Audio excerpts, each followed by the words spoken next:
আজকের বিশেষ খবরগুলি হল ত্রিপুরায় সন্ত্রাস মোকাবিলায় দিশা নির্ধারণে সমস্ত বিরোধী রাজনৈতিক দলগুলিকে একমঞ্চে চাইছে কংগ্রেস।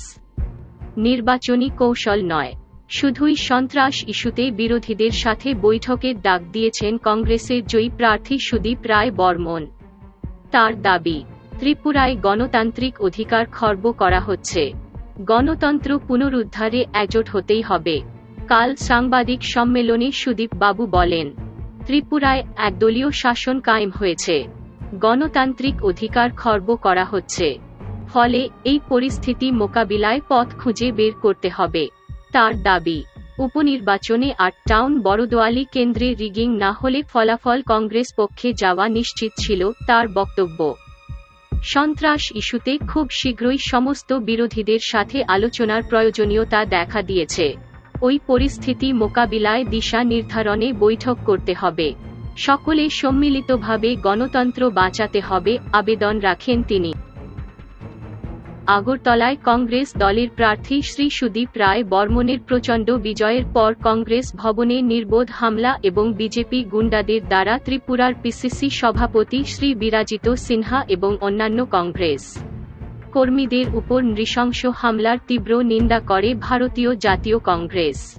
শ্রী অধীর রঞ্জন চৌধুরী এমপি এবং শ্রী গৌরব গগৈ এমপি এবং ড নাসির হুসেন এমপির নেতৃত্বে কংগ্রেস দলের একটি ৩ সদস্যের সিনিয়র নেতাদের প্রতিনিধি দল পরিস্থিতি খতিয়ে দেখতে এবং এই জঘন্য হামলার বিষয়ে একটি প্রতিবেদন তৈরি করতে আগামীকাল ত্রিপুরা যাবেন। এআইসিসির বিবৃতি অনুসারে এই বর্বর আক্রমণটি ঘটেছিল এমনকি পুলিশ যখন নিষ্ক্রিয়ভাবে তাকায় তখন বিজেপি গুন্ডা সম্পত্তি ভাঙচুর করে এবং কংগ্রেস পার্টির পদাধিকারীদের উপর নির্লজ্জভাবে হিংসাত্মক আক্রমণ চালায়।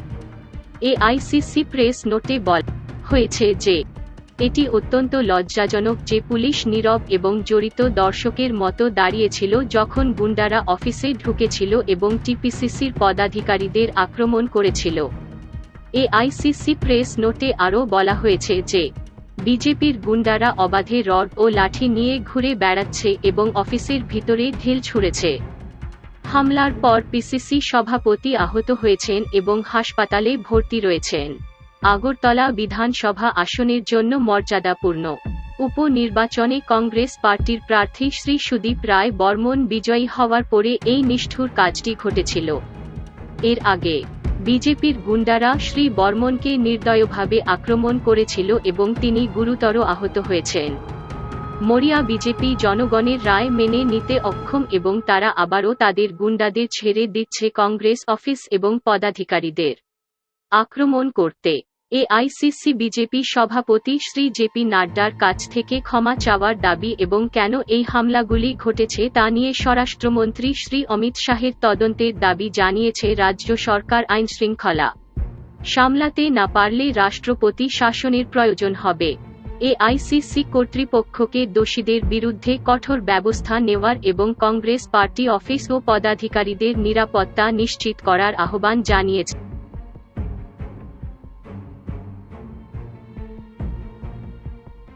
ভোট পরবর্তী সহিংসতা আগরতলা কংগ্রেস ভবনে বিজেপি কর্মী ও সমর্থকদের হামলায় আহত পিসিসি সভাপতি বিরাজিত সিনহা। কাল বিকেলে ভোট পরবর্তী সহিংসতা আগরতলা শহরের কেন্দ্রস্থলে কেঁপে ওঠে।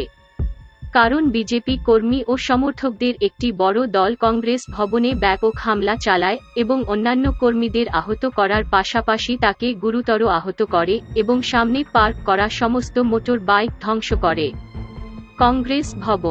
কংগ্রেস ভবন আক্রমণের সময় পুলিশ এমনকি এসপি পশ্চিম জগদীশ্বর রেড্ডি এবং অতিরিক্ত এসপি শহর অনির্বাণ দাসের উপস্থিতিতেও পাশে দাঁড়িয়েছিল। বিজেপি কর্মী ও সমর্থকদের ভিড়ে দলের সিনিয়র নেতারা এএমসি মেয়র দীপক ওরফে অলিক মজুমদার, সাধারণ সম্পাদক রাজীব ভট্টাচার্য, সহ সভাপতি পাপিয়া দত্ত, যুবা মোর্চা সভাপতি নবদল বণিক, যুবকর্মী ভিকি প্রসাদ এবং অন্যান্যরা ছিলেন।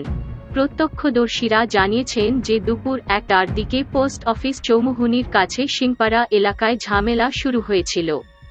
কারণ 3 জন কংগ্রেস সমর্থক যুবক মোটর বাইকে করে তাদের গাড়িতে কংগ্রেসের পতাকা নিয়ে সিংপাড়া এলাকায় বেরিয়েছিল। তারা বিজেপি সমর্থকদের একটি গ্রুপের সাথে ধাক্কাধাক্কি করে এবং একটি ঝগড়া শুরু হয় এবং এর মধ্যে একজন কংগ্রেস সমর্থক পেটে ছুরিকাঘাত করে এবং অন্য একজন বিজেপি কর্মী পতাকা খুঁটি দিয়ে আঘাত করার পরে মাথায় আঘাত পান। বিজেপি সূত্র জানিয়েছে যে তাদের কর্মীদেরও লাঞ্ছিত করেছে কংগ্রেস সমর্থকেরা। 3 জন কংগ্রেস সমর্থক তাদের মোটর বাইক রেখে কংগ্রেস ভবনের দিকে পালিয়ে যাওয়ার পর সশস্ত্র বিজেপি সমর্থকদের একটি বড় দল কংগ্রেস ভবনের দিকে মিছিল করে এবং এই পাটকেলের তুমুল যুদ্ধ শুরু হয়। পুলিশ ঘটনাস্থলে পৌঁছে কংগ্রেস ভবনের সামনে দাঁড়িয়ে 3 বা 4টি নিরীহ টিয়ার গ্যাসের শেল নিক্ষেপ করে, কিন্তু শান্তি পুনরুদ্ধারের জন্য অশান্ত বিজেপি সমর্থকদের ঘটনাস্থল ছেড়ে যেতে বাধ্য করার কোনো গুরুতর প্রচেষ্টা ছিল না। ধীরে ধীরে নেতারা ঘটনাস্থলে আসেন এবং এসপি পশ্চিম এবং অতিরিক্ত এসপি শহুরে এর সাথে কথা বলতে দেখা যায় এবং সাহসী বিজেপি সমর্থকেরা কংগ্রেস ভবনে প্রবেশ করে এবং পিসিসি সভাপতি বিরাজিত সিনহাকে গুরুতর আহত করে, যিনি এখন আইএলএস হাসপাতালে রয়েছেন। ছুরিকাঘাতে আহত কংগ্রেস কর্মীর নাম রনি মিয়া, যিনি এখন গুরুতর জখম অবস্থায় আইজিএম হাসপাতালে আছেন। এদিকে বিজেপির মুখপাত্র অম্লান মুখার্জি গণমাধ্যম কর্মীদের বলেছেন যে তাদের বাড়িতে হামলার পরে তার মেয়ে সহ কর্পোরেটর শিল্পী সেন সহ 9 বিজেপি কর্মী আহত হয়েছেন। তিনি বলেছিলেন যে বিজেপি কংগ্রেসের দুর্বৃত্তদের গ্রেপ্তার নিশ্চিত করবে এবং অভিযোগ করেছে যে কংগ্রেস এবং সিপিআইএম আইনশৃঙ্খলা সমস্যা তৈরি করে রাজ্যকে অস্থিতিশীল করার চেষ্টা করছে। আশা করছি ভিডিওটি ভালো লেগেছে। পরবর্তী খবরের জন্য আমাদের চ্যানেলটিকে সাবস্ক্রাইব করুন। ধন্যবাদ সবাইকে।